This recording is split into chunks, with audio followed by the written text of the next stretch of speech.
Hi friends, success ലൈവിലേക്ക് ഏവർക്കും സ്വാഗതം. ഞാൻ പ്രസന്നകുമാർ.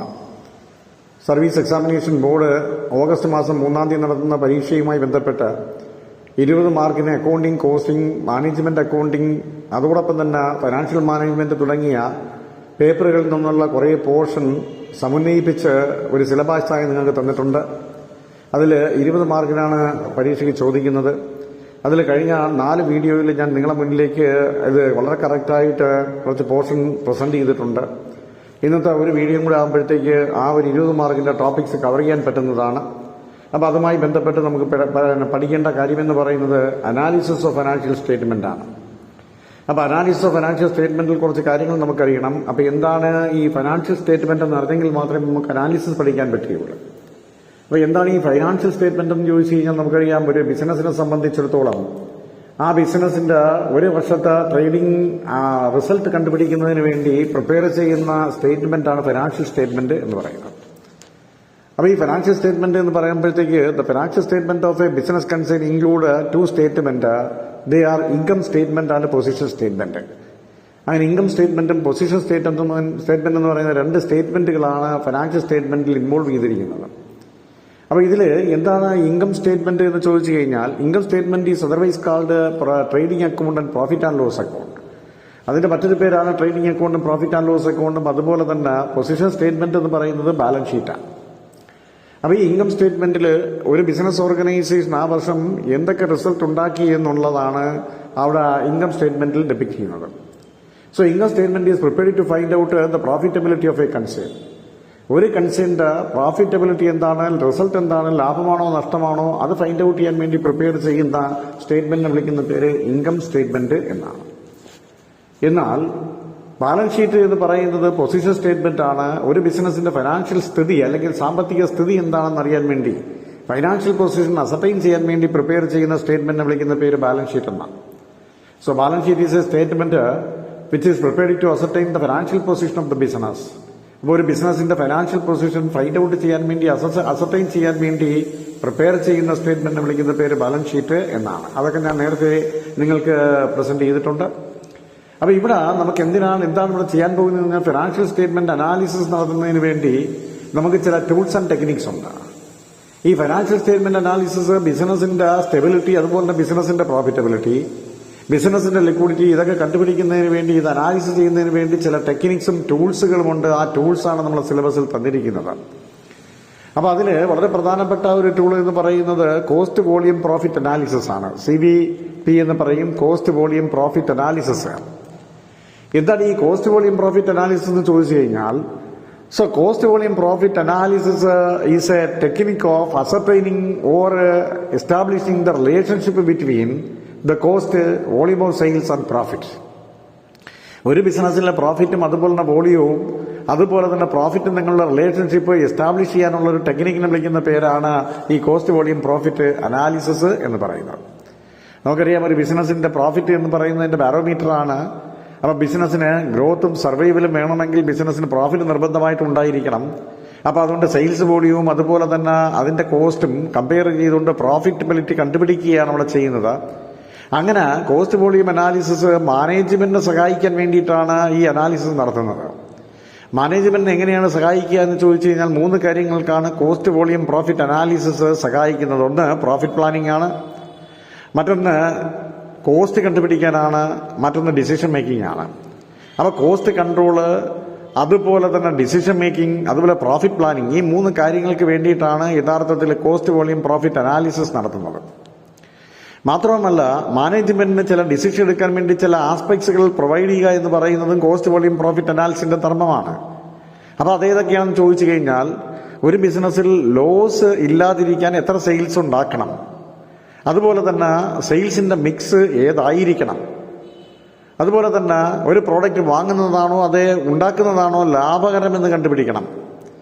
അതുപോലെ ഒരു ബിസിനസിനെ സംബന്ധിച്ചോ അതിന് മാർക്കറ്റ് ക്യാപ്ചർ ചെയ്യണം, അത് ലോവസ്റ്റ് കോസ്റ്റിലായിരിക്കണം. അപ്പോൾ ഇങ്ങനെയൊക്കെ നമുക്കൊന്ന് അനലൈസ് ചെയ്ത് മാനേജ്മെന്റിന് ഡിസിഷൻ മേക്കിങ്ങിനെ സഹായിക്കാൻ വേണ്ടിയിട്ടാണ് ഈ പറഞ്ഞിരിക്കുന്ന ഫൈനാൻഷ്യൽ സ്റ്റേറ്റ്മെന്റ് അനാലിസിസിന് വേണ്ടി കോസ്റ്റ് വോളിയം പ്രോഫിറ്റ് അനാലിസിസ് എന്ന് പറയുന്ന ടെക്നിക്ക് ഉപയോഗിക്കുന്നത്.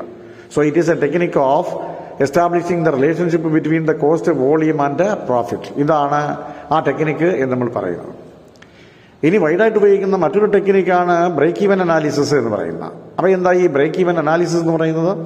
It is also widely used technique four establishing the relationship between the cost volume and profit. ഇത് കണ്ടുപിടിക്കാൻ വേണ്ടി, എസ്റ്റാബ്ലിഷ് ചെയ്യാൻ വേണ്ടി വൈഡായിട്ട് നമ്മൾ ഉപയോഗിക്കുന്ന ഒരു സിസ്റ്റമാണ് ഈ കോസ്റ്റ് വോളിയം പ്രോഫിറ്റ് അനാലിസിസ് എന്ന് പറയും. അപ്പോൾ ഇവിടെ എന്താ ചെയ്യുന്നത്? First of all they find out the break even point. അവർ ബ്രേക്ക് ഈവൻ പോയിന്റ് ആദ്യം കണ്ടുപിടിക്കും. അപ്പോൾ എന്താണ് ഈ ബ്രേക്ക് ഈവൻ പോയിന്റ് എന്ന് പറയുന്നത്? So break even point is the point at which the total cost is equal to total revenue. Total കോസ്റ്റും total റവന്യൂയും ഈക്വൽ ആവുന്ന പോയിന്റ് വിളിക്കുന്ന പേരാണ് ഈ പറഞ്ഞിരിക്കുന്ന ബ്രേക്ക് ഈവൻ പോയിന്റ് എന്ന് പറയുന്നത്. അപ്പോൾ ഇങ്ങനെ ഈ ബ്രേക്ക് ഈവൻ പോയിന്റ് എന്ന് പറയുമ്പോൾ നമുക്കറിയാം നോ പ്രോഫിറ്റ് നോ ലോസ് കണ്ടീഷനാണ്. ഇത് നമുക്ക് ഇക്വിലിബ്രിയം പോയിന്റ് എന്ന് വിളിക്കാം. അപ്പോൾ എത്ര യൂണിറ്റ് പ്രൊഡ്യൂസ് ചെയ്താലാണ് അവിടെ ലാഭവും നഷ്ടവും ഇല്ലാത്ത പോയിന്റ് എന്ന് കണ്ടുപിടിക്കാൻ വേണ്ടിയാണ് ബ്രേക്ക് ഈവൻ പോയിന്റ് എന്ന് പറയുന്നത്.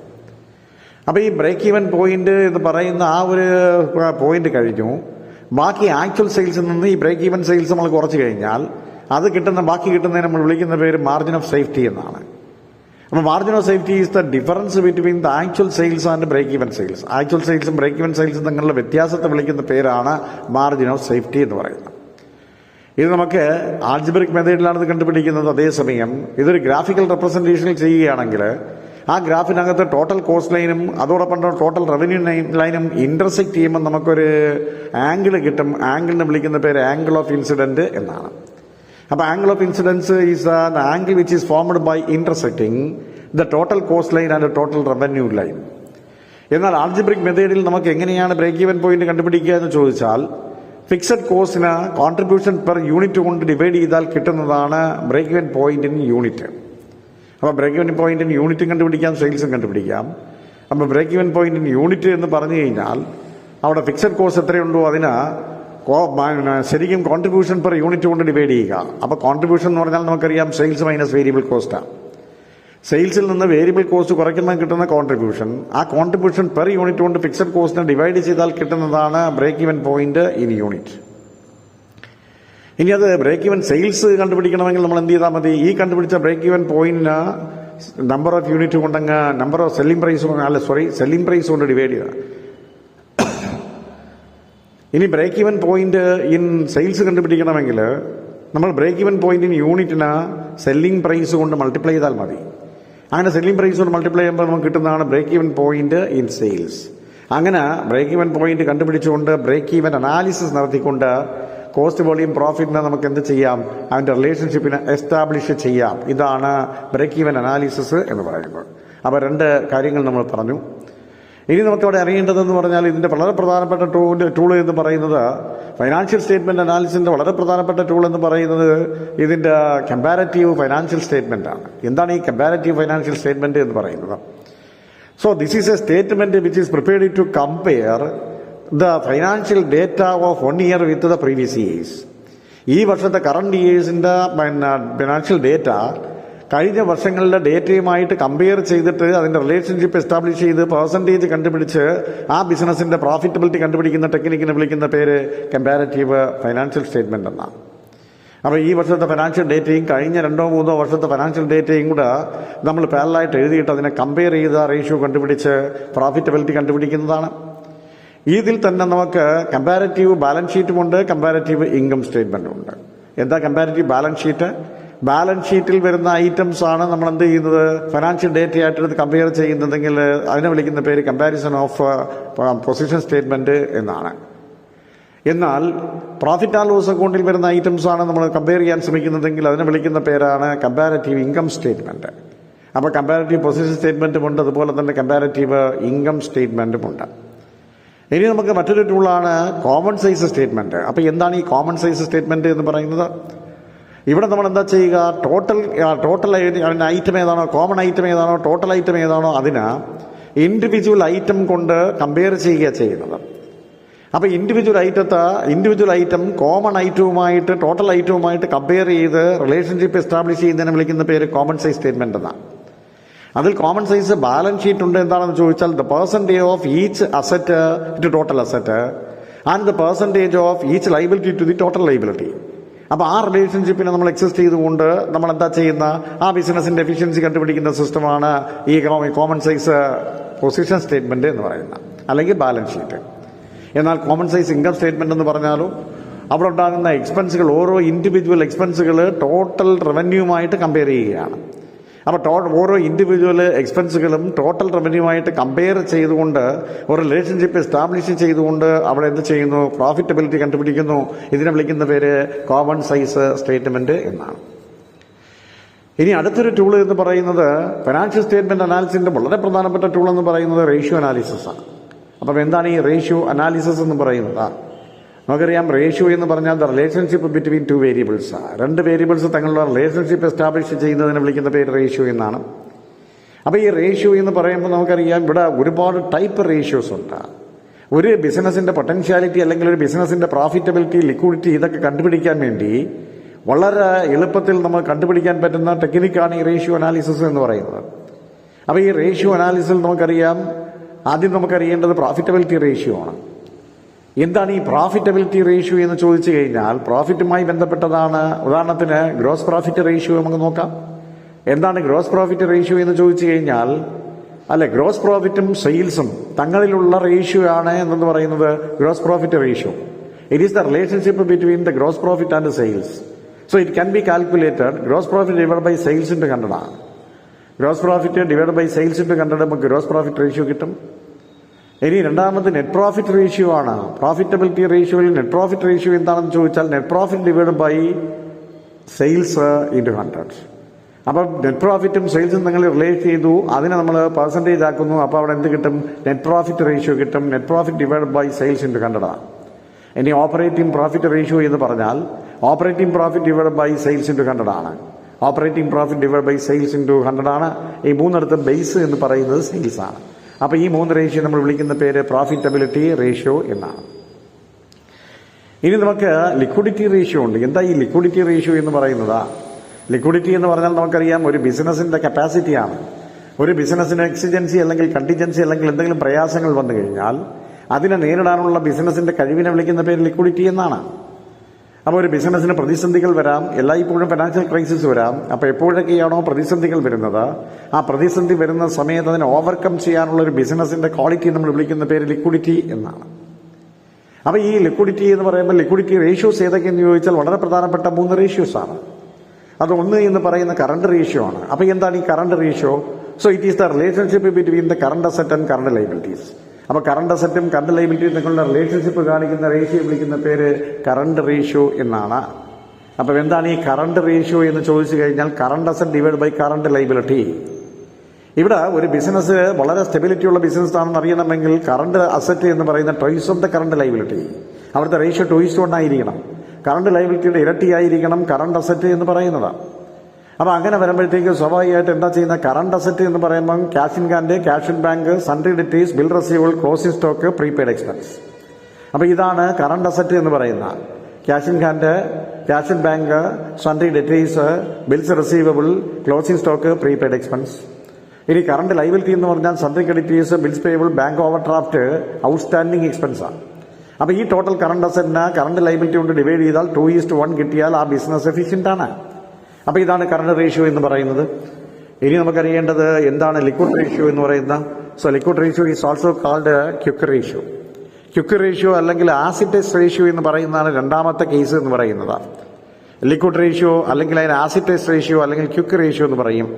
ഇവിടെ നമുക്ക് quick asset divide by current liabilities, അതാണ് റേഷ്യോ. ക്വിക്ക് അസറ്റിനെ കറണ്ട് ലയബിലിറ്റി കൊണ്ട് ഡിവൈഡ് ചെയ്താൽ കിട്ടുന്ന റേഷ്യോ വിളിക്കുന്ന പേര് ക്വിക്ക് റേഷ്യോ എന്നാണ്. അത് സാധാരണ കേസിൽ കിട്ടുന്ന 1:1 ആണ്. ക്വിക്ക് റേഷ്യോ ഡെപിക്റ്റ് ചെയ്യുന്നത് 1:1 എന്ന് പറയുന്ന റേഷ്യോയിലാണ് നമുക്ക് കിട്ടുന്നത്. അപ്പോൾ ക്വിക്ക് അസറ്റ് എന്ന് പറഞ്ഞാൽ കറണ്ട് അസറ്റിൽ നിന്ന് നമുക്ക് എന്ത് ചെയ്താൽ മതി, അവിടെ സ്റ്റോക്കും പ്രീപെയ്ഡ് എക്സ്പെൻസും കുറച്ച് കിട്ടുന്നതിനെ വിളിക്കുന്ന പേരാണ് ഈ പറഞ്ഞിരിക്കുന്ന ലിക്വിഡ് അസറ്റ് എന്ന് പറയുന്നത്. ഇനി മൂന്നാമത്തെ റേഷ്യോ വിളിക്കുന്ന പേര് അബ്സല്യൂട്ട് ലിക്വിഡ് റേഷ്യോ എന്നാണ്. Absolute liquid asset divide by current liabilities. Absolute liquid asset എന്ന് പറയുമ്പോഴത്തേക്കും നമുക്കറിയാം ക്യാഷ് ഇൻ ഹാൻഡും ക്യാഷ് ഇൻ ബാങ്കും ഷോർട്ട് ടൈം മാർക്കറ്റബിൾ സെക്യൂരിറ്റീസും, ഇത് മൂന്നും കൂടെ ചേരുന്നതിന് നമ്മൾ വിളിക്കുന്ന പേര് അബ്സല്യൂട്ട് ലിക്വിഡ് അസറ്റ് എന്നാണ്. അതിനെ കറണ്ട് ലയബിലിറ്റി കൊണ്ട് ഡിവൈഡ് ചെയ്താൽ കിട്ടുന്നതാണ് എന്ന് അബ്സല്യൂട്ട് ലിക്വിഡ് റേഷ്യോ എന്ന് പറയുന്നത്. അത് 1:2 ആയിരിക്കും അതിന്റെ റേഷ്യോ എന്ന് പറയുന്നത്. അത് ഡെപിക്റ്റ് ചെയ്യേണ്ട റേഷ്യോ 1:2 ആണ്. ഇതൊക്കെ പരീക്ഷയിൽ ചോദിച്ചിട്ടുള്ള ചോദ്യങ്ങളാണ്. ഇനി നമുക്ക് activity or turn over ratio അറിയണം. എന്താണ് ഈ activity or turn over ratio എന്ന് പറയുന്നത്? ഇത് വളരെ ഇമ്പോർട്ടൻ്റ് റേഷ്യോ ആണ്. അതിൻ്റെ ഒന്നാമത്തെ റേഷ്യോ എന്ന് പറയുന്നത് സ്റ്റോക്ക് ടേൺ ഓവർ റേഷ്യോ ആണ്. അതിൻ്റെ മറ്റൊരു പേര് സ്റ്റോക്ക് വെലോസിറ്റിയാണ്. നമുക്ക് മറ്റന്നാളാണ് പരീക്ഷ, അതുകൊണ്ടാണ് ഞാൻ വളരെ വേഗം പറയുന്നത്. കുറച്ച് കവർ ചെയ്യാനുള്ളതൊക്കെ നമുക്ക് ഇന്നങ്ങ് എടുത്ത് തീർക്കാം എന്നുള്ളത് കൊണ്ടാണ്. അപ്പോൾ ഇവിടെ സ്റ്റോക്ക് ടേൺ ഓവർ റേഷ്യോ എന്ന് പറയുമ്പോഴത്തേക്ക് അറിയാം, stock turn over ratio, stock എത്ര പ്രാവശ്യമാണ് സെയിൽസായി കൺവേർട്ട് ചെയ്യുന്നത്, അതിൻ്റെ സ്റ്റോക്ക് വെലോസിറ്റി എന്ന് നമ്മൾ പറയുന്നത്. അപ്പോൾ ഇവിടെ സ്റ്റോക്ക് ടേൺ ഓവർ റേഷ്യോ കാണാൻ cost of goods sold divided by average stock, ഇതാണ് formula. Cost of goods sold divide by average stock. അപ്പോൾ കോസ്റ്റ് ഓഫ് ഗുഡ്സ് സോൾഡ് എന്ന് പറയുമ്പോഴത്തേക്ക് നമുക്കറിയാം സെയിൽസ് മൈനസ് ഗ്രോസ് പ്രോഫിറ്റ് ആണ് കോസ്റ്റ് ഓഫ് ഗുഡ്സ് സോൾഡ്, അഥവാ opening stock plus purchase plus direct expense minus closing stock. Opening സ്റ്റോക്കിൻ്റെ കൂടെ purchase കൂട്ടി direct expense കൂട്ടി അതിൽ നിന്ന് ക്ലോസിംഗ് സ്റ്റോക്ക് കുറച്ചാൽ കിട്ടുന്നതിന് നമ്മൾ വിളിക്കുന്ന പേര് കോസ്റ്റ് ഓഫ് ഗുഡ്സ് സോൾഡ് എന്നാണ്. ആ കോസ്റ്റ് ഓഫ് ഗുഡ്സ് സോൾഡിന് ആവറേജ് സ്റ്റോക്ക് കൊണ്ട് ഡിവൈഡ് ചെയ്താൽ കിട്ടുന്നതാണ് സ്റ്റോക്ക് വെലോസിറ്റി അല്ലെങ്കിൽ സ്റ്റോക്ക് ടേൺ ഓവർ റേഷ്യോ എന്ന് പറയും. അപ്പോൾ അതൊന്നായി. ഇനി രണ്ടാമത്തെ കേസ് എന്ന് പറയുന്നത് ഡെറ്റേഴ്സ് ടേൺ ഓവർ റേഷ്യോ ആണ്. എന്താ ഡെറ്റേഴ്സ് ടേൺ ഓവർ റേഷ്യോ എന്ന് പറയുന്നത്? ഇവിടെ കോസ്റ്റ് ഓഫ് ഗുഡ്സ് സോൾഡിന് പകരം നമ്മൾ ഉപയോഗിക്കുന്നത് നെറ്റ് സെയിൽസ് ആണ്. അപ്പോൾ net credit sales divided by the average debtors ആണ്. നെറ്റ് ക്രെഡിറ്റ് സെയിൽസ് എന്ന് പറഞ്ഞാൽ സെയിൽസിൽ നിന്ന് നമ്മൾ റിട്ടേൺസ് കുറയ്ക്കുന്നതാണ് നെറ്റ് ക്രെഡിറ്റ് സെയിൽസ് എന്ന് പറയുന്നത്. അപ്പോൾ ആ നെറ്റ് ക്രെഡിറ്റ് സെയിൽസിന് ആവറേജ് ഡെറ്റേഴ്സ് കൊണ്ട് ഡിവൈഡ് ചെയ്താൽ കിട്ടുന്നതിനെ വിളിക്കുന്ന പേരാണ് ഡെറ്റേഴ്സ് ടേൺ ഓവർ റേഷ്യോ അഥവാ ഡെറ്റേഴ്സ് വെലോസിറ്റി എന്ന് പറയുന്നത്. ഇനി ക്രെഡിറ്റേഴ്സ് ടേൺ ഓവർ റേഷ്യോ നമുക്കറിയാം. എന്താ ക്രെഡിറ്റേഴ്സ് ടേൺ ഓവർ റേഷ്യോ എന്ന് പറയുന്നത്? അവിടെ ക്രെഡിറ്റേഴ്സ് ആകുമ്പോൾ നെറ്റ് ക്രെഡിറ്റ് പർച്ചേസ് വരും. Net credit purchase divide by average creditors ആണ്. Net credit purchase divide by average creditors ആണ്. അപ്പം നമുക്ക് ഒരു ടേൺ ഓവർ റേഷ്യോ കിട്ടും. അതിനെയാണ് നമ്മൾ ക്രെഡിറ്റേഴ്സ് ടേൺ ഓവർ റേഷ്യോ എന്ന് പറയുന്നത്. അപ്പോൾ വളരെ പ്രധാനപ്പെട്ട ഈ പറഞ്ഞ ആക്ടിവിറ്റി അഥവാ ടേൺ ഓവർ റേഷ്യോ എന്ന് പറയുന്നത് സ്റ്റോക്ക് ടേൺ ഓവർ റേഷ്യോ ഉണ്ട്, അതുപോലെ debtors turn over ratio, creditors turn over ratio എന്ന് പറയുന്ന റേഷ്യോ. ഇപ്പം നമ്മൾ കറണ്ട് റേഷ്യോ പറഞ്ഞു, ലിക്വിഡ് അഥവാ ക്യുക്ക് റേഷ്യോ അല്ലെങ്കിൽ ആസിഡ് ടെസ്റ്റ് റേഷ്യോ പറഞ്ഞു, അബ്സല്യൂട്ട് ലിക്വിഡ് റേഷ്യോ പറഞ്ഞു. പിന്നെ നമ്മൾ നേരെ വന്നത് പ്രോഫിറ്റബിലിറ്റി റേഷ്യോയിലേക്ക് വന്നു. പ്രോഫിറ്റബിലിറ്റി റേഷ്യോയിൽ നമ്മൾ എന്താ ചെയ്ത gross profit ratio, net profit ratio, then operating profit ratio. പിന്നെ നമ്മൾ നേരെ വന്നത് ഇങ്ങോട്ടാണ്, ഇപ്പോൾ ആക്ടിവിറ്റിയോ ടേൺ ഓവർ റേഷ്യോ ആണ്. ഇനിയും ബിസിനസ് നമുക്ക് ഒരുപാട് റേഷ്യോസ് ഉണ്ട്, 10-20 റേഷ്യോസ് ഉണ്ട്. അപ്പോൾ അതൊന്നും നമുക്ക് ഇവിടെ നമ്മളെ സിലബസിനകത്തില്ല. അപ്പോൾ അതുകൊണ്ട് ഈ റേഷ്യോസിനെ കുറിച്ച് മാത്രം നമ്മൾ അറിഞ്ഞാൽ മതിയാവും. അപ്പോൾ അതൊരു ടൂളാണ് റേഷ്യോ അനാലിസിസ് എന്ന് പറയുന്നത്. ഇനിയുമുണ്ട് നമുക്ക് ടൂള്. എന്താണ് ആ ടൂൾ എന്ന് പറയുന്നത്? ഒരു ഫൈനാൻഷ്യൽ സ്റ്റേറ്റ്മെന്റ് അനാലിസിസിന് ഫൈൻഡ് ഔട്ട് ചെയ്യുന്ന അനാലിസിസ് നടത്തുന്നതിന് വേണ്ടി ഉപയോഗിക്കുന്ന അടുത്തൊരു ടൂള് എന്ന് പറയുന്നത് ഫണ്ട് ഫ്ലോ സ്റ്റേറ്റ്മെന്റ് ആണ്. അപ്പം എന്താണ് ഈ ഫണ്ട് ഫ്ലോ സ്റ്റേറ്റ്മെന്റ് എന്ന് പറയുന്നത്? ഈ ഫണ്ട് ഫ്ലോ സ്റ്റേറ്റ്മെന്റ്, ഫണ്ട് എന്ന് പറഞ്ഞാൽ നമുക്കറിയാം cash and equivalence of cash, ക്യാഷും ക്യാഷിന് തുല്യമായിട്ടുള്ള സാധനങ്ങളാണ്. അപ്പോൾ ഒരു ബിസിനസ്സിനകത്ത് ഫണ്ട് എന്ന് പറയുന്ന സാധനം ഇങ്ങോട്ട് ഇൻഫ്ലോ ചെയ്യുന്നു, ഔട്ട്ഫ്ലോ ചെയ്യുന്നു. അപ്പോൾ ക്യാഷിൻ്റെ ഫണ്ടിൻ്റെ വരവും പോക്കും അതിനെ ബേസ് ചെയ്തുകൊണ്ട് ഫിനാൻഷ്യൽ സ്റ്റേറ്റ്മെന്റ് നമുക്ക് എന്ത് ചെയ്യാം? അനാലിസിസ് നടത്താം. അപ്പോൾ ഫണ്ട് ഫ്ലോ സ്റ്റേറ്റ്മെന്റ് നമ്മൾ പ്രിപ്പയർ ചെയ്യുന്ന 2 സ്റ്റേറ്റ്മെന്റ് ആണ് ചേഞ്ചസ് ഷെഡ്യൂൾ ഇൻ വർക്കിംഗ് ക്യാപിറ്റലും അതുപോലെ തന്നെ ഫണ്ട് ഫ്ലോ സ്റ്റേറ്റ്മെന്റാണ്. അപ്പോൾ ഈ ഫണ്ട് ഫ്ലോ സ്റ്റേറ്റ്മെന്റ് എന്ന് പറയുമ്പോൾ അതിനകത്ത് സോഴ്സസ് ഓഫ് ഫണ്ടുമുണ്ട്, ആപ്ലിക്കേഷൻ ഓഫ് ഫണ്ടുമുണ്ട്. അപ്പോൾ ആ ബിസിനസ്സിലേക്ക് എത്രമാത്രം ഫണ്ടാണ് ഇങ്ങോട്ട് വരുന്നത്, എത്ര ഫണ്ടാണ് നമ്മൾ ആപ്ലിക്കേഷൻ നടത്തുന്നത്, ഇത് തങ്ങളിൽ കമ്പയർ ചെയ്തുകൊണ്ട് ഫിനാൻഷ്യൽ സ്റ്റേറ്റ്മെന്റ് ഒരു അനാലിസിസ് നടത്തി ബിസിനസിന്റെ എഫിഷ്യൻസി കണ്ടുപിടിക്കാം. അതാണ് ഫണ്ട് ഫ്ലോ സ്റ്റേറ്റ്മെന്റ് എന്ന് പറയുന്നത്. ഇനി മറ്റൊന്ന് എന്ന് പറയുന്നത് ക്യാഷ് ഫ്ലോ സ്റ്റേറ്റ്മെന്റ് ആണ്. അപ്പോൾ എന്താ ക്യാഷ് ഫ്ലോ സ്റ്റേറ്റ്മെന്റ്? ഇവിടെ ക്യാഷിന്റെ മൂവ്മെന്റ് ആണ്. ക്യാഷ് ഉള്ളിയാണ്, ലിക്വിഡ് അസറ്റ് ആയിട്ടുള്ള ക്യാഷ് മാത്രം, ക്യാഷിന്റെ മൂവ്മെന്റ്സ് മാത്രം, അതായത് ക്യാഷ് ഇൻ ഹാൻഡും ക്യാഷ് ഇൻ ബാങ്കും. അത് ബിസിനസ്സിനകത്ത് ഇൻഫ്ലോയും ഔട്ട്ഫ്ലോയും നമ്മൾ കമ്പയർ ചെയ്തുകൊണ്ട് അതിന്റെ മൂവ്മെന്റ് മനസ്സിലാക്കിക്കൊണ്ട് ശരിക്കും ആ ബിസിനസ്സിനെ അനലൈസ് ചെയ്യുന്ന, ഫിനാൻഷ്യൽ സ്റ്റേറ്റ്മെന്റ് അനലൈസ് ചെയ്യുന്ന കേസിനെ വിളിക്കുന്ന പേരാണ് ഈ പറഞ്ഞിരിക്കുന്ന ക്യാഷ് ഫ്ലോ സ്റ്റേറ്റ്മെന്റ് എന്ന് പറയുന്നത്. അപ്പോൾ അതും അതിൻ്റെ ഒരു ടെക്നിക്കാണ്. ഇനി ഫിനാൻഷ്യൽ സ്റ്റേറ്റ്മെന്റ് അനാലിസിസ് നടത്താൻ വേണ്ടി നമുക്ക് ട്രെൻഡ് അനാലിസിസ് ചെയ്യാം. ട്രെൻഡ് അനാലിസിസ് എന്ന ട്രെൻഡിങ് ആണ്. അപ്പോൾ ഒരു ബിസിനസിന്റെ വളർച്ച അല്ലെങ്കിൽ ട്രെൻഡ് അല്ലെങ്കിൽ ഗ്രോത്ത് നോക്കിക്കൊണ്ട് നമുക്ക് എന്ത് ചെയ്യാം? ഫൈനാൻഷ്യൽ സ്റ്റേറ്റ്മെന്റ് അനാലിസിസ് നടത്താം. അപ്പോൾ അതും ഫിനാൻഷ്യൽ സ്റ്റേറ്റ്മെന്റ് അനാലിസിസുമായി ബന്ധപ്പെട്ട കേസുകളാണ്. ഇവിടെ നമുക്ക് ഇനി അറിയേണ്ട ഒരു കേസ് എന്ന് പറയുന്നത്, നമുക്കറിയാം ഇതൊരു കണ്ടിന്യൂവേഷൻ ഉള്ള ഒരു ടോപ്പിക് അല്ല ഇവർ തന്നിരിക്കുന്നത്. അവിടെ നിന്ന് ഇവിടെ നിന്നൊക്കെ കുറച്ച് പറക്കിയിട്ടാണ് നമുക്ക് തന്നിരിക്കുന്നത്. അപ്പോൾ ഇനി വർക്കിംഗ് ക്യാപിറ്റൽ എന്താണെന്ന് നമുക്കറിയണം. എന്താ ഈ വർക്കിംഗ് ക്യാപിറ്റൽ എന്ന് പറയുന്നത്? അപ്പോൾ വർക്കിംഗ് ക്യാപിറ്റൽ എന്ന് പറയുമ്പോൾ നമുക്കറിയാം ഒരു ബിസിനസ് കളക്ട് ചെയ്യുന്ന ടോട്ടൽ എമൗണ്ട് ഓഫ് ക്യാപിറ്റൽ അതിനെ ഡിവൈഡ് ചെയ്ത് 2 ഭാഗങ്ങളാക്കുന്നു. അതിന്റെ ഫസ്റ്റ് പാർട്ട് എന്ന് പറയുന്നത് ഫിക്സഡ് അസറ്റ് വാങ്ങാൻ വേണ്ടി ചിലവാക്കണം. അപ്പോൾ ഫസ്റ്റ് പാർട്ട് എന്ന് പറയുമ്പോഴത്തേക്ക് a part of the total capital which will be utilized to purchase the fixed asset. അപ്പോൾ ബിസിനസ്സിലേക്ക് ഫിക്സഡ് അസറ്റ് വാങ്ങാൻ വേണ്ടിയിട്ട് ക്യാപിറ്റലിന്റെ ഒരു നല്ല എമൗണ്ട് നമ്മൾ ചിലവാക്കാൻ ശ്രമിക്കുകയാണ്. പക്ഷേ ഇവിടെ ഒരു പ്രശ്നമുണ്ട്. ഒരിക്കൽ നമ്മൾ ഫിക്സഡ് അസറ്റിലേക്ക് ആ ഡെപ്പോസിറ്റ് ചെയ്ത് കഴിഞ്ഞാൽ, ഇൻവെസ്റ്റ് ചെയ്ത് കഴിഞ്ഞാൽ അത് പിന്നെ റീഗെയിൻ ചെയ്യാൻ പറ്റത്തില്ല, റീയൂസ് ചെയ്യാൻ പറ്റത്തില്ല. അതുകൊണ്ട് നമുക്ക് അവിടെ എന്ത് വേണമെന്ന് ചോദിച്ചു കഴിഞ്ഞാൽ ഇങ്ങനെയുള്ള ക്യാപിറ്റൽ എക്സ്പെൻഡിച്ചർ പ്ലാനിങ്, ഇതിനെ വിളിക്കുന്ന പേര് ക്യാപിറ്റൽ എക്സ്പെൻഡിച്ചർ എന്നാണ്. അപ്പോൾ ഫിക്സഡ് അസറ്റ് വാങ്ങാൻ വേണ്ടി നമ്മൾ ചിലവാക്കുന്ന ക്യാപിറ്റൽ എക്സ്പെൻഡിച്ചറുമായി ബന്ധപ്പെട്ട പ്ലാനിങ് നടക്കുന്ന സമയത്ത് തീർച്ചയായും അതിനെക്കുറിച്ച് നല്ലൊരു ഡിസിഷൻ മേക്കിംഗ് നടത്തണം. അങ്ങനെ ക്യാപിറ്റൽ എക്സ്പെൻഡിച്ചറിന്റെ പുറത്ത് നമ്മൾ നടത്തുന്ന ഒരു പ്ലാനിങ് അല്ലെങ്കിൽ ഡിസിഷൻ മേക്കിങ്ങിനെ വിളിക്കുന്ന പേര് ക്യാപിറ്റൽ ബഡ്ജറ്റിംഗ് എന്നാണ്. അപ്പൊ അതിനെ വിളിക്കുന്ന പേര് ക്യാപിറ്റൽ ബഡ്ജറ്റിംഗ് എന്നാണ്. അപ്പൊ ക്യാപിറ്റൽ ബഡ്ജറ്റിംഗ് എന്താണെന്ന് ചോദിച്ചാൽ it is a decision making regarding the investment in fixed asset. Fixed അസറ്റിൽ നമ്മൾ ഇൻവെസ്റ്റ് ചെയ്യുന്ന സമയത്ത് അതിനകത്ത് ഇൻവെസ്റ്റ് ചെയ്യണമോ വേണ്ടയോ, ലാഭകരമാണോ ഇല്ലയോ എന്നൊക്കെ നമ്മൾ ഡിസിഷൻ മേക്കിംഗ് നടത്തുന്ന പ്രോസസ്സിനെ വിളിക്കുന്ന പേര് ക്യാപിറ്റൽ ബഡ്ജറ്റിംഗ് എന്നാണ്. അപ്പോൾ ഇങ്ങനെ ക്യാപിറ്റൽ ബഡ്ജറ്റിംഗ് നടത്തുന്നതിന് വേണ്ടി നമുക്ക് ഒരുപാട് ടെക്നിക്കുകളുണ്ട്. ട്രഡീഷണൽ മെത്തേഡും അതുപോലെ ഡിസ്കൗണ്ടഡ് ക്യാഷ് ഫ്ലോ മെത്തേഡുകളൊക്കെ ഉണ്ട്. ആ ട്രഡീഷണൽ മെത്തേഡിൽ നമുക്കറിയാം, ഒന്നാമത്തെ എന്ന് പറയുന്ന പേ ബാക്ക് പീരീഡാണ്. 2 ആവറേജ് പ്രോഫിറ്റ് മെത്തേഡ്. ഇനി അതിന്റെ ട്രഡീഷണൽ മെത്തേഡ് കഴിഞ്ഞാൽ നമുക്ക് ടൈം അഡ്ജസ്റ്റ്മെന്റ് മെത്തേഡാണത്, net present value method, profitability index method, internal rate of return method. അങ്ങനെ നമുക്ക് ഇത്രയും മെത്തേഡുകളുണ്ട്. അപ്പം ട്രഡീഷണൽ മെത്തേഡ് എന്ന് പറയുന്നത് പേ ബാക്ക് പീരീഡും അതുപോലെ തന്നെ ആവറേജ് പ്രോഫിറ്റ് മെത്തേഡും. അത് കഴിഞ്ഞതിന് ശേഷം നമുക്ക് ടൈം അഡ്ജസ്റ്റ്മെന്റ് മെത്തേഡ് എന്ന് പറയുന്നത് present value method, net present value method, profitability index method and internal rate of return method, IRR method. ഇങ്ങനെ 3 മെത്തേഡുകളാണ് അവിടെ ഉപയോഗിക്കുന്നത്. അപ്പോൾ ഈ പേ ബാക്ക് പീരീഡ് എന്ന് പറഞ്ഞാൽ നമുക്ക് വേറൊന്നുമില്ല. നമ്മളെ കയ്യിൽ 1 ലക്ഷം രൂപ ഉണ്ടായിരുന്നു, നമ്മൾ ഈ 1 ലക്ഷം രൂപ കൊണ്ടുവന്ന് ബാങ്കിൽ ഡെപ്പോസിറ്റ് ചെയ്തെന്ന് സങ്കല്പിക്കുക. അല്ലെങ്കിൽ ഒരു മെഷീനറി വാങ്ങിച്ചു എന്ന് നിങ്ങൾ സങ്കല്പിക്കുക. ഈ 1 ലക്ഷം രൂപ ബാങ്കിൽ കൊണ്ടുവന്ന് ഡെപ്പോസിറ്റ് ചെയ്തപ്പം അതിന് 10,000 രൂപ ഒരു വർഷം കിട്ടുമെങ്കിൽ ഈ 10,000 രൂപ ആദ്യത്തെ വർഷം കിട്ടും, രണ്ടാമത്തെ വർഷം 10,000 കിട്ടും, അങ്ങനെ 10 വർഷമാകുമ്പോൾ നമുക്ക് 10,000 രൂപ കിട്ടും. അപ്പൊ എത്ര വർഷം കൊണ്ടാണ്, അല്ലെങ്കിൽ ഏത് പീരീഡ് കൊണ്ടാണ് നമ്മളെ ഇൻവെസ്റ്റ്മെന്റ് റിട്ടേൺ കൊണ്ട് കവർ ചെയ്യുന്നത്, ആ പീരീഡിനെ വിളിക്കുന്ന പേരാണ് പേ ബാക്ക് പീരീഡ് എന്ന് പറയുന്നത്. അപ്പോൾ ഇവിടെ 10 വർഷം കൊണ്ട് നമ്മൾ 1 ലക്ഷം രൂപ മുതലായി കിട്ടുമെങ്കിൽ അതിനെ വിളിക്കുന്ന പേര് പേ ബാക്ക് പീരീഡ് എന്നാണ്. ആ പേ ബാക്ക് പീരീഡ് കഴിഞ്ഞ് വരുന്ന ബാക്കിയുള്ള പ്രോഫിറ്റിനൊക്കെ നമ്മൾ വിളിക്കുന്ന പേര് പോസ്റ്റ് പേ ബാക്ക് പ്രോഫിറ്റബിലിറ്റി എന്നാണ്. പോസ്റ്റ് പേ ബാക്ക് പ്രോഫിറ്റബിലിറ്റി എന്നാണ്. ഇനി ആവറേജ് പ്രോഫിറ്റ്, ആവറേജ് ഇൻവെസ്റ്റ്മെന്റ് കൊണ്ട് ഡിവൈഡ് ചെയ്താൽ നമുക്ക് ആവറേജ് പ്രോഫിറ്റ് മെത്തേഡിൽ നമുക്ക് ഇൻവെസ്റ്റ്മെന്റ് ഇവാലുവേറ്റ് ചെയ്യാം. ഇനി ടൈം അഡ്ജസ്റ്റ്മെന്റ് മെത്തേഡ് എന്ന് പറഞ്ഞാൽ നമുക്കറിയാം റുപ്പി വാല്യൂ ഡിക്രീസ് ചെയ്യുന്ന കേസാണ്. ഇവിടെ നമുക്കറിയാം 1 രൂപ നമ്മൾ ഇൻവെസ്റ്റ് ചെയ്തുവെങ്കിൽ ഇന്നലെ ഏൺ ചെയ്ത 1 രൂപ ഇന്ന് ഏൺ ചെയ്ത 1 രൂപയേക്കാൾ വാല്യൂ കുറവായിരിക്കും. അല്ലെ, വാല്യൂ ഇങ്ങനെ ഡിക്രീസ് ചെയ്തുകൊണ്ടേയിരിക്കുകയാണ്, പൈസയുടെ മൂല്യം ഇങ്ങനെ കുറഞ്ഞുകൊണ്ടേയിരിക്കുകയാണ്. അപ്പോൾ ഓരോ പൈസയുടെയും വില ഇങ്ങനെ ദിവസം പ്രതി കുറഞ്ഞുകൊണ്ടിരിക്കുന്നതുകൊണ്ട് നമ്മൾ ആ ഡിസ്കൗണ്ട് ഫാക്ടറൂടെ കണക്കാക്കി അഡ്ജസ്റ്റഡ് വാല്യൂ എടുത്ത് ചെയ്യുന്നതാണ് നെറ്റ് പ്രസന്റ് വാല്യൂ മെത്തേഡ് എന്ന് പറയുന്നത്. 1 വർഷം കഴിഞ്ഞ് നമുക്ക് കിട്ടുന്ന റിട്ടേൺസിന്റെ വാല്യൂ ഇന്നെത്രയുണ്ട് എന്ന് കണക്കാക്കിയിട്ടാണ് ഇന്നത്തെ ഇൻവെസ്റ്റ്മെന്റുമായിട്ട് നമ്മൾ കമ്പയർ ചെയ്യുന്നത്. അപ്പോൾ 1 വർഷമോ 2 വർഷമോ കഴിഞ്ഞ് കിട്ടുന്ന റിട്ടേൺസിന്റെ ഇന്നത്തെ വാല്യൂ നമ്മൾ വിളിക്കുന്ന പേര് പ്രസന്റ് വാല്യൂ എന്നാണ്.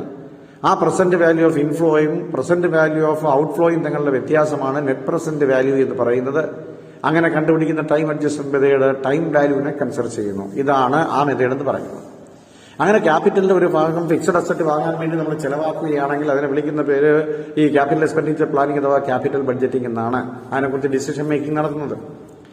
എന്നാൽ ബാക്കി ഭാഗം നമ്മൾ എന്തിനു വേണ്ടിയാ? ബിസിനസിന്റെ ദൈനംദിന പ്രവർത്തനത്തിന് വേണ്ടിയാ.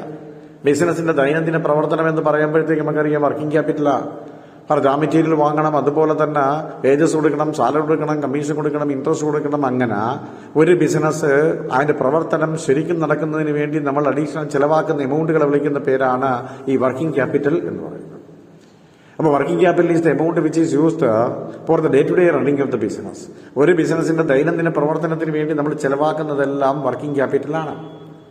അപ്പൊ ഇങ്ങനെ ഈ വർക്കിംഗ് ക്യാപിറ്റൽ പല വിധത്തിലുള്ള വർക്കിംഗ് ക്യാപിറ്റൽ ഉണ്ട്. ഗ്രോസ് വർക്കിംഗ് ക്യാപിറ്റൽ ഉണ്ട്, നെറ്റ് വർക്കിംഗ് ക്യാപിറ്റൽ ഉണ്ട്. Total of the current asset is called gross working capital.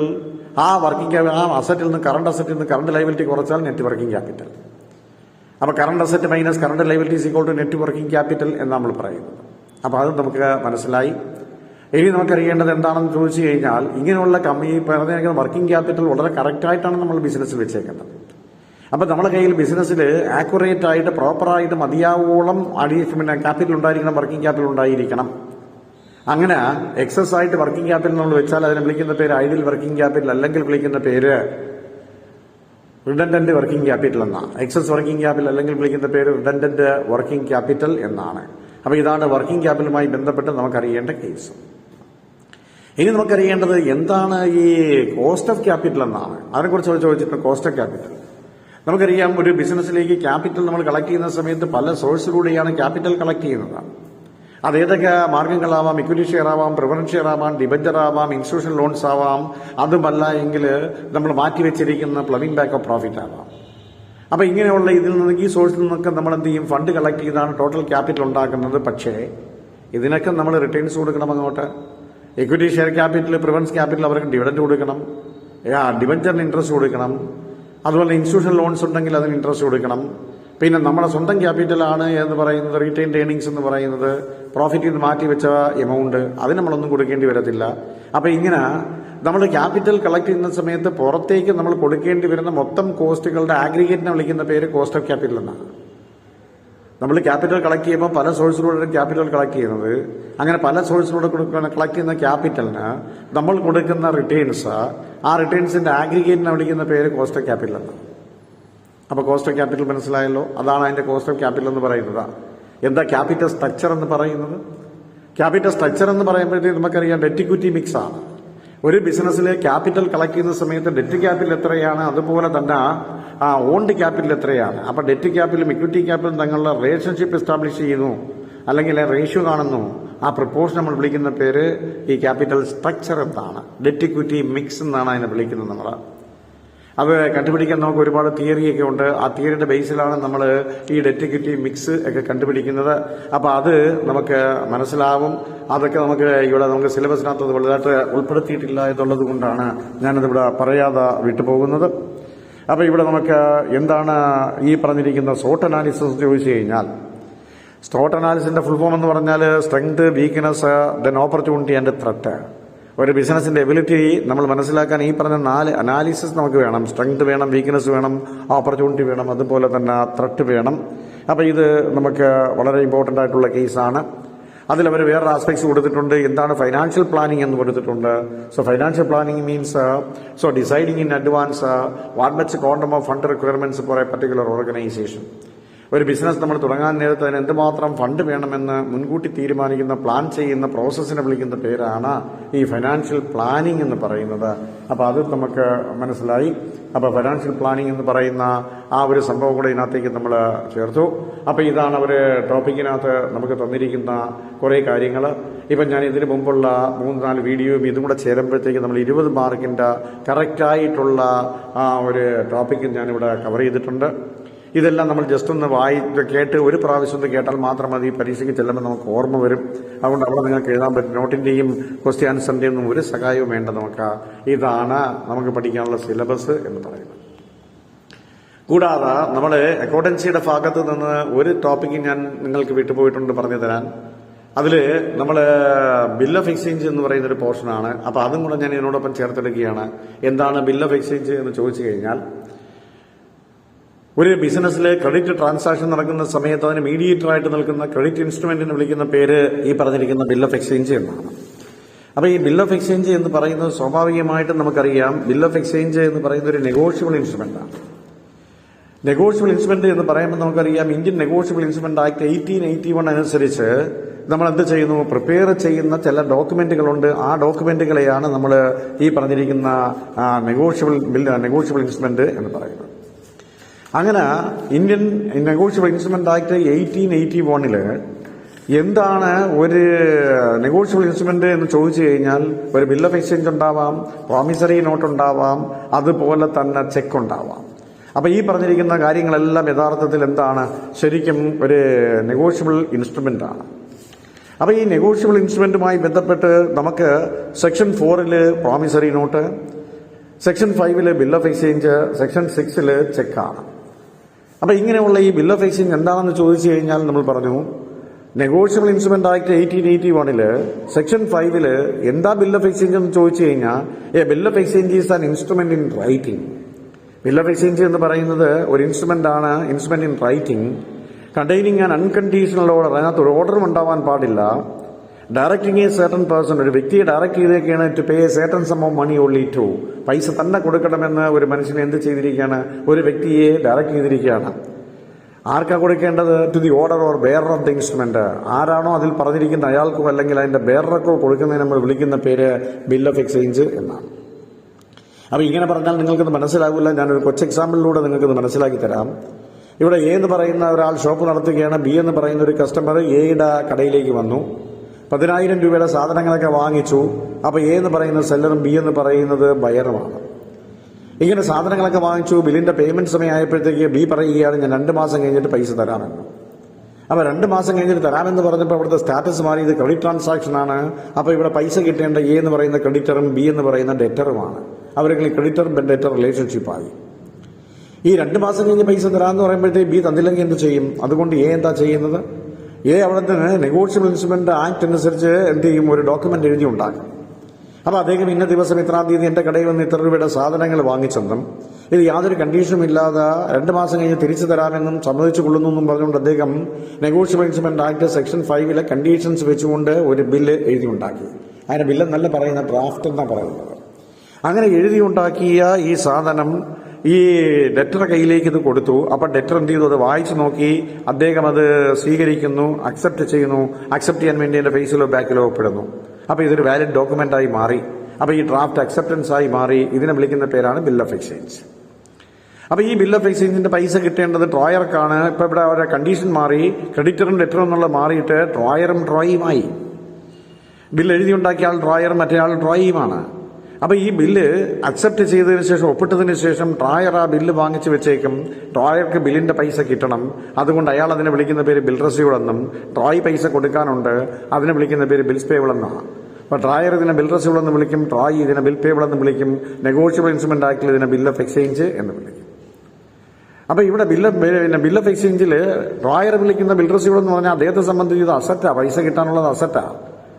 അതേസമയം ബിൽ പേബിൾ ലൈബിലിറ്റി. അതുകൊണ്ട് ആ ബാലൻസ് ഷീറ്റ് നമ്മൾ പ്രിപ്പയർ ചെയ്യുമ്പോഴത്തേക്ക് ബിൽ റെസീവബിൾ അസറ്റ് സൈഡിലും ബിൽ പേബിൾ ലൈബിലിറ്റി സൈഡിലും കാണുന്നതിന്റെ പ്രധാന കാരണം അതാണ്. അപ്പൊ ഇങ്ങനെയുള്ള ഈ ബിൽ ഓഫ് എക്സ്ചേഞ്ച് എന്ന് പറയുന്നത് ഇപ്പം ട്രോയറുടെ കയ്യിലിരിക്കുകയാണ്.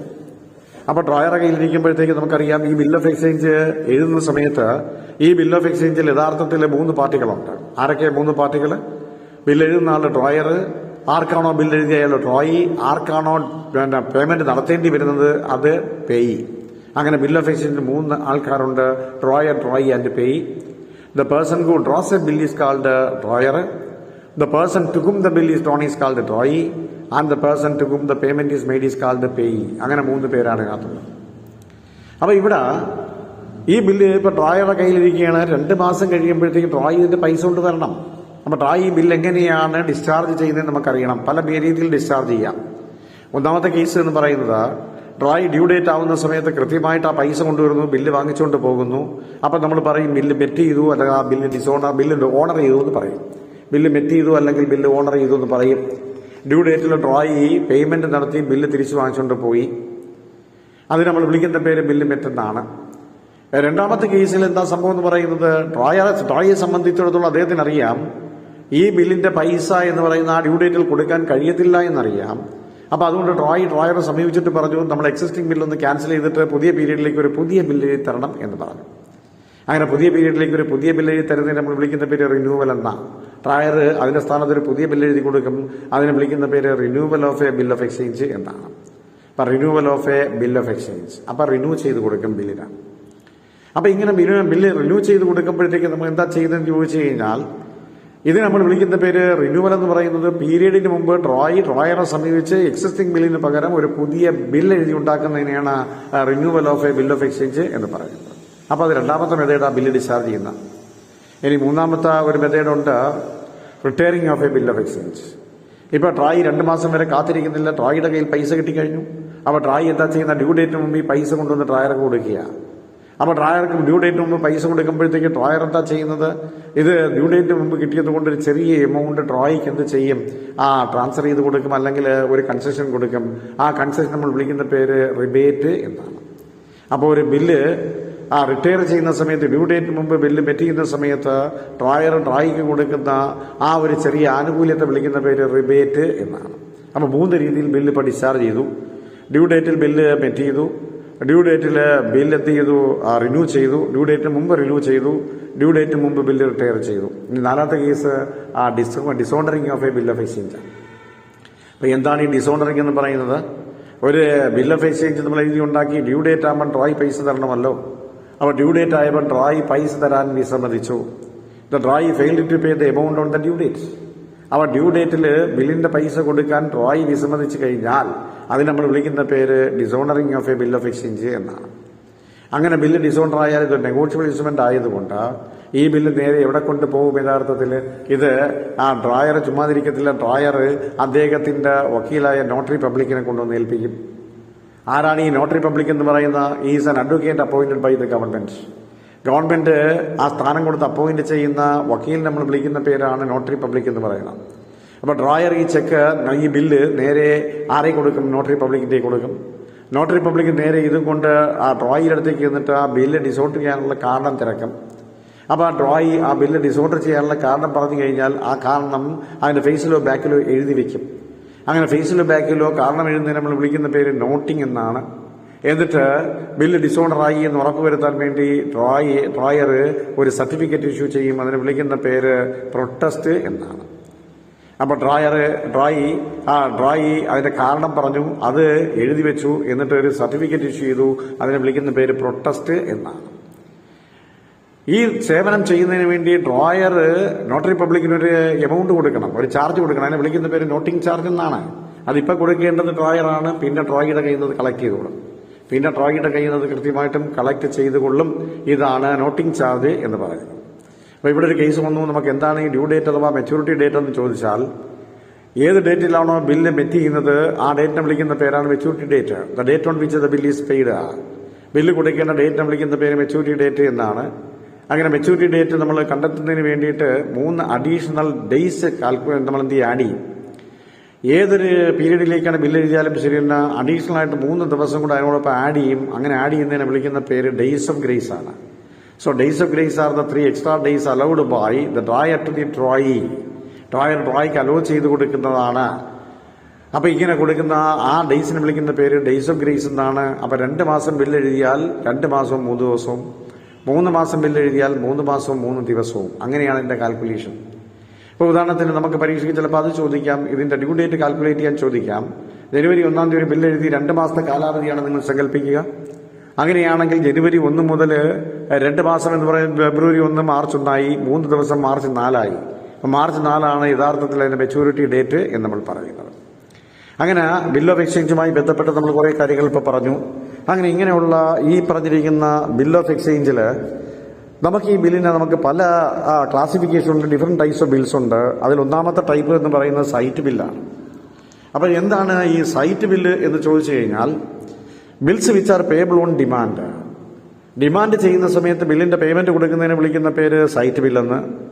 ഇനി രണ്ടാമത്തെ ബില്ല് യൂസൻസ് ബിൽ അഥവാ ടൈം ബില്ലെന്നാണ്. എന്താ യൂസൻസ് ബിൽ അല്ലെങ്കിൽ ടൈം ബില്ലെന്ന് പറയുന്ന? Bills payable after A specified period of time. ഒരു നിശ്ചിത പീരീഡ് കഴിഞ്ഞിട്ട് ബില്ലിന്റെ പേയ്മെന്റ് കൊടുക്കുന്നതിന് വിളിക്കുന്ന പേര് ടൈം ബിൽ അഥവാ യൂസൻസ് ബില്ല് എന്നാണ്. Bills payable after A specified period of time ആണ്. ഇനി മൂന്നാമത്തെ ബില്ല് എന്ന് പറയുന്നത് ഡോക്യുമെന്ററി ബില്ലാണ്. അപ്പൊ എന്താ ഈ ഡോക്യുമെന്ററി ബിൽ എന്ന് പറയുന്ന? Bills accompanied by a documents of title of goods are called a documentary bill. ഒരു ബില്ല് എന്ന് പറയുന്നതിന് അതിനകത്ത് ഡോക്യുമെന്റ് ടൈറ്റിൽ ഉണ്ട്. ഗുഡ്സിന്റെ കറക്റ്റ് ആയിട്ടുള്ള ടൈറ്റിൽ കാണിച്ചുകൊണ്ട് അറ്റാച്ച് ചെയ്തുകൊണ്ട് നമ്മൾ ഇഷ്യൂ ചെയ്യുന്ന ബില്ലിനെ വിളിക്കുന്ന പേര് ഡോക്യുമെന്ററി ബിൽ എന്നാണ്. അങ്ങനെ യാതൊരു ടൈറ്റിൽ ഓഫ് ഗുഡ്സും അല്ലെങ്കിൽ ഡോക്യുമെന്റ്സും അറ്റാച്ച് ചെയ്യാത്ത ബില്ലിനെ വിളിക്കുന്ന പേര് ക്ലീൻ ബിൽ എന്നാണ്. അപ്പോൾ ഏതൊക്കെയായി? സൈറ്റ് ബില്ലായി, യൂസൻസ് ബിൽ അഥവാ ടൈം ബില്ലായി, ഡോക്യുമെന്ററി ബില്ലായി, ദെൻ ക്ലീൻ ബില്ലായി. ഇനി 5ാമത്തെ ബില്ലിൽ നമ്മൾ വിളിക്കുന്ന പേര് ട്രേഡ് ബിൽ എന്നാണ്. എന്താണ് ഈ ട്രേഡ് ബിൽ എന്ന് പറയുന്നത്? Bills drawn from a genuine trade transaction. ഒരു ജെന്യൂൺ ട്രേഡ് ട്രാൻസാക്ഷൻ വേണ്ടി ബില്ല് നമ്മൾ പ്രിപ്പയർ ചെയ്താൽ അതിനെ വിളിക്കുന്ന പേര് ട്രേഡ് ബില്ല് എന്നാണ്. 6ാമത്തെ ബില്ലുണ്ട് അക്കോമഡേഷൻ ബിൽ അല്ലെങ്കിൽ കൈറ്റ് ബിൽ അല്ലെങ്കിൽ വിൻഡ് ബിൽ എന്ന് വിളിക്കും. അതുമല്ലെങ്കിൽ അതിനെ ഫിക്റ്റീഷ്യസ് ബില്ല് എന്ന് വിളിക്കും. അപ്പൊ എന്താണ് ഈ അക്കോമഡേഷൻ അല്ലെങ്കിൽ കൈറ്റ് ബിൽ എന്ന് പറയുന്നത്? ഒരു ബില്ല് എഴുതുന്ന മ്യൂച്വൽ അക്കോമഡേഷന് വേണ്ടിയാണ്. ഒരു ജെന്യൂൺ ട്രേഡ് ട്രാൻസാക്ഷൻ അല്ലാതെ പരസ്പര സഹായത്തിന് വേണ്ടി, മ്യൂച്വൽ ഹെൽപ്പിന് വേണ്ടി എഴുതുന്ന ബില്ലുകളെയാണ് നമ്മൾ അക്കോമഡേഷൻ ബിൽ എന്ന് പറയുന്നത്. It is a bill of exchange drawn and accepted without any genuine trade transaction. ഒരു ജെന്യൂൺ ട്രേഡ് ട്രാൻസാക്ഷനും വേണ്ടിയിട്ടല്ലാതെ എഴുതുന്ന ബില്ലിനെ വിളിക്കുന്ന പേര് അക്കോമഡേഷൻ ബിൽ അല്ലെങ്കിൽ കൈറ്റ് ബിൽ അല്ലെങ്കിൽ വിൻഡ് ബില്ല് എന്നാണ്. അപ്പൊ അത് നമുക്ക് മനസ്സിലായി. ഇനി ഒരു ബില്ല് നമ്മൾ ഡെലിവർ ചെയ്യുന്ന കണ്ടീഷൻ വെച്ചുകൊണ്ടാണ് അല്ലെങ്കിൽ ഒരു സ്പെഷ്യൽ പർപ്പസിന് വേണ്ടിയാണ് എങ്കിൽ അതിനെ വിളിക്കുന്ന പേര് എസ്ക്രോ എന്നാണ്. അതിനെ വിളിക്കുന്ന പേര് എസ്ക്രോ എന്നാണ്. ഇനി മറ്റൊരു ബില്ലെന്ന് പറയുന്നത് ഇൻലാൻഡ് ബില്ലാണ്. A bill which is drawn in India for A person residing in India. ഇന്ത്യക്ക് അകത്തുള്ള ഒരു വ്യക്തികൾക്ക് വേണ്ടിയിട്ടാണ് ബില്ലുകൾ എഴുതുന്നതെങ്കിൽ അതിനെ വിളിക്കുന്ന പേര് ഇൻലാൻഡ് ബില്ലെന്നും, എന്നാൽ ഒരു ബില്ല് എഴുതുന്നത് ഇന്ത്യയിലാണ്, പക്ഷേ പേഴ്സൺ ഔട്ട്സൈഡിലാണെങ്കിൽ ആ ബില്ലിനെ വിളിക്കുന്ന പേര് ഫോറിൻ ബില്ലെന്നാണ്. അപ്പം ഇൻലാൻഡ് ബില്ലുമുണ്ട്, ഫോറിൻ ബില്ലുമുണ്ട്. കൂടാതെ നമുക്കറിയാം ഹുണ്ടീസ് എന്ന് പറയുന്ന ഒരു സംഭവമുണ്ട്. അതെന്താണ്? Hundi is an Indian bill of exchange. It is drawn in Indian language according to the native customs. നമ്മൾ വെർണാക്കുലർ ലാംഗ്വേജിൽ നേറ്റീവ് കസ്റ്റം അനുസരിച്ച് എഴുതുന്ന ബില്ലുകളെയാണ് നമ്മൾ എന്ത് വിളിക്കുക? ഹുണ്ടീസ് എന്ന് പറയുന്നത്. അപ്പം ഡിഫറെന്റ് ടൈപ്സ് ഓഫ് ബിൽസ് മനസ്സിലായി. സൈറ്റ് ബില്ലുണ്ട്, യൂസൻസ് ബില്ല് അല്ലെങ്കിൽ ടൈം ബില്ലുണ്ട്, ഡോക്യുമെന്ററി ബില്ലുണ്ട്, ക്ലെയിം ബില്ലുണ്ട്, ട്രേഡ് ബില്ലുണ്ട്, അക്കോമഡേഷൻ ബിൽ, മറ്റൊരു പേര് കൈറ്റ് ബിൽ അല്ലെങ്കിൽ ഫിക്റ്റീഷ്യസ് ബിൽ അല്ലെങ്കിൽ ബിഡ് ബില്ല്, പിന്നെ എസ്ക്രോയുണ്ട്, ഇൻലാൻഡ് ബില്ലുണ്ട്, ഫോറിൻ ബില്ലുണ്ട്, ദെൻ ഹുണ്ടീസ് ഉണ്ട്. അപ്പോൾ ഇതൊക്കെയാണ് നമ്മുടെ ടൈപ്സ് ഓഫ് ബിൽസ് എന്ന് പറയുന്നത്. ഇനി നമുക്ക് അറിയേണ്ട മറ്റൊരു കേസ് എന്ന് പറയുന്നത് എൻഡോഴ്സ്മെന്റ് എന്നാണ്. അപ്പോൾ നെഗോഷിയബിൾ ഇൻസ്ട്രുമെന്റ് നമുക്ക് ഈ ബിൽ ഓഫ് എക്സ്ചേഞ്ച് ഒക്കെ നമുക്ക് എൻഡോഴ്സ് ചെയ്യാം. എന്താണ് ഈ എൻഡോഴ്സ്മെന്റ് എന്ന് ചോദിച്ചു കഴിഞ്ഞാൽ, ഇപ്പൊ എ എന്ന് പറയുന്ന ആള് ബിക്ക് വേണ്ടി ഒരു ബില്ല് എഴുതി എ വാങ്ങിച്ചു വെച്ചിരിക്കുകയാണ്. പക്ഷേ എ സിക്ക് പൈസ കൊടുക്കാനുണ്ടെങ്കിൽ ഈ ബില്ല് ട്രാൻസ്ഫർ ചെയ്യാം. അപ്പൊ എൻഡോഴ്സ്മെന്റ് എന്താണെന്ന് ചോദിച്ചു കഴിഞ്ഞാൽ നമ്മൾ പറഞ്ഞു section 15 of the negotiable instrument act 1881 deals with endorsement. Section 13 അനുസരിച്ചാണ് എൻഡോഴ്സ്മെന്റ് ഡീൽ ചെയ്യുന്നത്. എൻഡോഴ്സ്മെന്റ് എന്ന് പറയുന്നത് ലാറ്റിൻ വേർഡിൽ നിന്ന് ഇൻഡോഴ്സം എന്ന് പറയുന്ന വാക്കാണ്, which means on the back എന്നാണ്. അപ്പൊ ബാക്ക് എന്നർത്ഥം വരുന്ന ഇൻഡോഴ്സം എന്ന് പറയുന്ന ലാറ്റിൻ വേർഡിൽ നിന്നാണ് എൻഡോഴ്സ്മെന്റ് വന്നിരിക്കുന്നത്. അപ്പൊ എൻഡോഴ്സ്മെന്റ് എന്ന് പറഞ്ഞാൽ it is a process of transferring the bill into a third party. ഒരു തേർഡ് പാർട്ടിക്ക് നമ്മൾ എന്താ ചെയ്യുന്ന, ഒരു ബില്ല് ട്രാൻസ്ഫർ ചെയ്യുന്നതിനെ വിളിക്കുന്ന പേരാണ് എൻഡോഴ്സ്മെന്റ് എന്ന് പറയുന്നത്. അങ്ങനെ എൻഡോഴ്സ് ചെയ്യുന്നതിനകത്ത് രണ്ട് തരത്തിലുള്ള പാർട്ടികളുണ്ട്, എൻഡോഴ്സറുമുണ്ട്, എൻഡോഴ്സിയുമുണ്ട്. അത് ബിൽ എൻഡോഴ്സ് ചെയ്യുന്ന ആളിനെ വിളിക്കുന്ന പേര് എൻഡോഴ്സർ എന്നും, എൻഡോഴ്സി എന്ന് പറഞ്ഞാൽ ആർക്കാണോ ബിൽ എൻഡോഴ്സ് ചെയ്യുന്ന അയാളെ വിളിക്കുന്ന പേര് എൻഡോഴ്സി എന്നുമാണ്. അപ്പൊ രണ്ട് പാർട്ടിക്കാരാണ് ഇതിനകത്തേക്കുള്ളത്. അപ്പൊ ഇതില് നമുക്ക് എന്തൊക്കെയാണ് എൻഡോഴ്സ്മെന്റ്, ടൈപ്സ് ഓഫ് എൻഡോഴ്സ്മെന്റ് പരീക്ഷയ്ക്ക് വേണം. ഒന്ന് ജനറൽ അല്ലെങ്കിൽ ബ്ലാങ്ക് എൻഡോഴ്സ്മെന്റ് ആണ്. ഒന്നാമത്തെ എൻഡോഴ്സ്മെന്റ് എന്ന് പറയുന്നത് ജനറൽ അല്ലെങ്കിൽ ബ്ലാങ്ക് എൻഡോഴ്സ്മെന്റ് ആണ്. അതെന്താണെന്ന് ചോദിച്ചു കഴിഞ്ഞാൽ, in general endorsement the endorser signs his name only without mentioning the name of the endorsee. എൻഡോഴ്സിയുടെ പേരോ അല്ലെങ്കിൽ എൻഡോഴ്സിയെ കുറിച്ച് ഒരു വിവരവുമില്ലാതെ എൻഡോഴ്സർ ആ ബില്ലിനകത്തൊരു സിഗ്നേച്ചർ മാത്രം ഇട്ടുകൊണ്ട് എൻഡോഴ്സ് ചെയ്യുന്നതിനെ വിളിക്കുന്ന പേരാണ് ഈ പറഞ്ഞിരിക്കുന്ന ജനറൽ ഓർ ബ്ലാങ്ക് എൻഡോഴ്സ്മെന്റ് എന്ന് പറയുന്നത്. എന്താണ് പാർഷ്യൽ എൻഡോഴ്സ്മെന്റ് എന്ന് ചോദിച്ചാൽ, ഇതൊരു ഇൻവാലിഡ് എൻഡോഴ്സ്മെന്റ് ആണ്. In which only a part of the amount is ordered to be paid. ഇവിടെ പാർട്ട് എമൗണ്ട് മാത്രം കൊടുക്കണമെന്നും പറഞ്ഞുകൊണ്ട് ഒരു ബില്ല് എൻഡോഴ്സ് ചെയ്യുന്നതിനെ വിളിക്കുന്ന പേര് പാർഷ്യൽ എൻഡോഴ്സ്മെന്റ് ആണ്.